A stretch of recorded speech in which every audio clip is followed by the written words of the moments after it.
Si Mark Anthony Yu Kagiwa o mas kilala sa pangalang Mark Kagiwa ay kilalang isang mahusay na basketball player na isinilang noong November 19, 1979.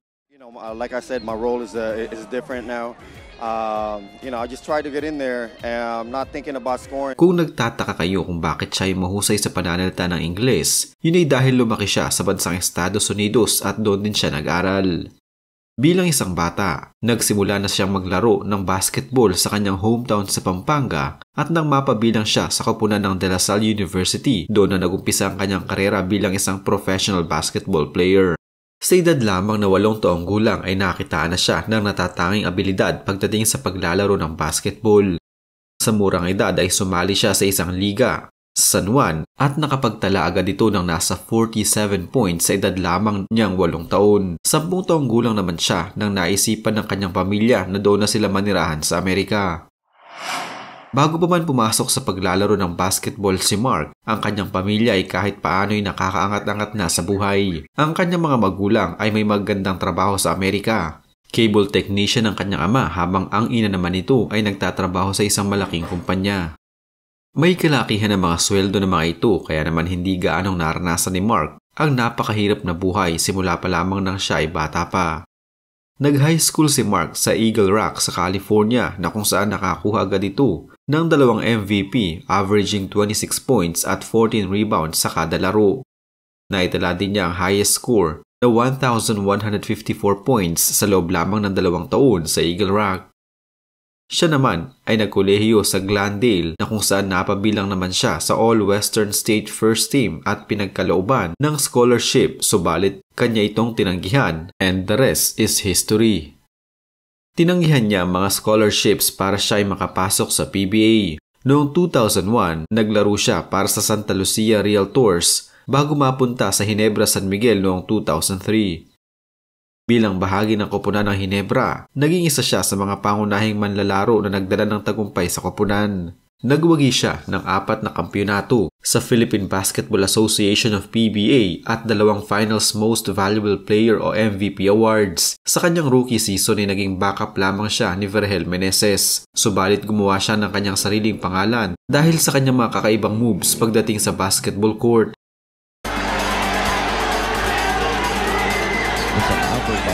Right there. Mark Kagiwa. Sumaksak sa loob. Wow! What a shot by Mark Kagiwa! And working hard on their post game, on their post defense. Because kahit sa paano they game you are shot. Makakahanap ko pa rin ang paraan to be able to get a shot off. What a great angle mula doon. Noong dumating si J.J. Helterbrand, tinawag naman silang Fast and the Furious. May tuturing ang dalawang ito na best tandem at ang kanilang paglalaro ng iisa ay naging dahilan para magkaroon sila ng kani-kanilang brands sa paglalaro at mas sumikat sa Philippine Basketball Association o PBA. Taong 2004 nang makuha ni Mark ang kanyang first ever PBA title. Sa kasalukuyan, si Mark ay may 9 ng basketball title, isang PBA MVP, 3 Player of the Conference, 13 times PBA All-Star, 3 times Mythical First Team, 2-time Mythical Second Team, isang PBA Rookie of the Year, isang PBA Comeback Player of the Year, isang PBA Order of Merit, 3 PBA Scoring Champion, Mr. Quality Minutes at higit sa lahat ay kabilang siya sa PBA's 40 Greatest Players of All Time. Nakapaglaro para sa koponan ng bansa sa ilang international competitions, kabilang ang FIBA Asia Championship at Southeast Asian Games. Naging katuwang niya sina Jimmy Alapag, J.J. Helterbrand at iba pang mga pangunahing manlalaro sa pagdala ng tagumpay para sa bansa sa basketball. Nakapag-ambag sa pagpapalawak at pagpapalakas ng basketball sa Pilipinas bilang isa sa mga kilalang manlalaro sa bansa. Nagbibigay ng inspirasyon sa kanyang mga tagahanga at mga kababayan sa pamamagitan ng kanyang dedikasyon at pagsisikap sa kanyang larangan. Nakapagbigay ng saya at aliw sa mga Pilipino bilang bahagi ng kanilang mga paboritong koponan sa PBA. Taong 2020, nakuha ni Mark ang most seasons in one team. 18 seasons ang nailaro niya sa PBA. Taong 2021 ay nanonood na lamang siya at hindi na naglalaro. Ayon pa sa mga kasama niya noon ay siya lang ang nakakaubos ng Gatorade. Taong 2022, nalaman ng management na nagretiro na pala siya at umalis na ng bansa nang walang kibo. Ayaw umuna niya ng ceremony o kung ano paman. Bukod sa kanyang tagumpay sa PBA, Siya rin ay nakapaglaro para sa koponan ng bansa sa ilang international competitions, kabilang ang FIBA Asia Championship at Southeast Asian Games. Sa kabila ng kanyang mga tagumpay, hindi nawawala ang kanyang pagiging humble at nagbibigay ng inspirasyon sa kanyang mga tagahanga at mga kababayan sa pamamagitan ng kanyang dedikasyon at pagsisikap sa kanyang larangan. Sa kasalukuyan, si Mark Kagiwa ay isang retiradong manlalaro ng basketball. Ngunit ang kanyang tagumpay at mga kontribusyon sa larangan ng basketball ay hindi malilimutan. Pero nasaan na nga ba ngayon si Mark Kagiwa? Totoo nga bang gumigimik na lamang ito at gumagala-gala sa ngayon?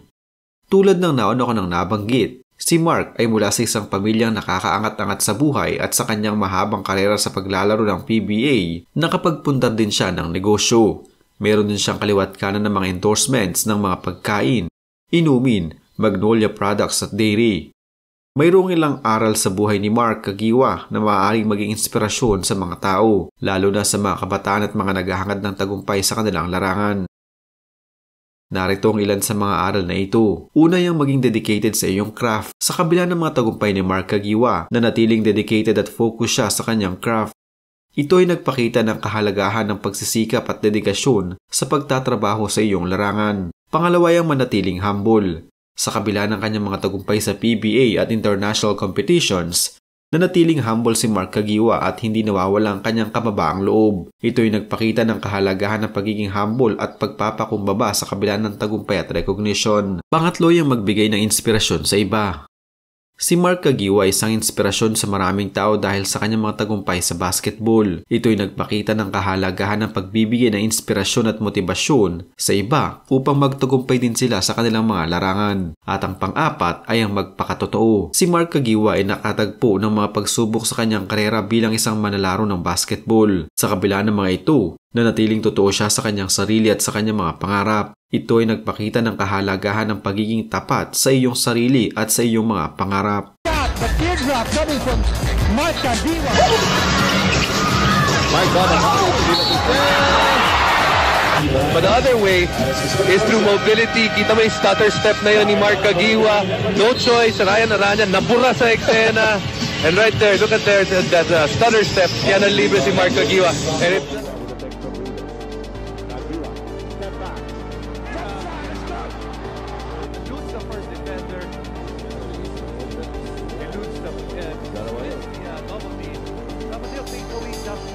here's Cortez, 4-3, almost off the glass. Kagiwa has it, he fires, oh, and scores! Mark Kagiwa scores from the backcourt. Unbelievable. Ganito po kalayo. Well, actually, hindi nyo ma-appreciate dyan, no? Mark Kagiwa hitting a three-pointer all the way from Las Piñas. Napakalayo nun. And it counts.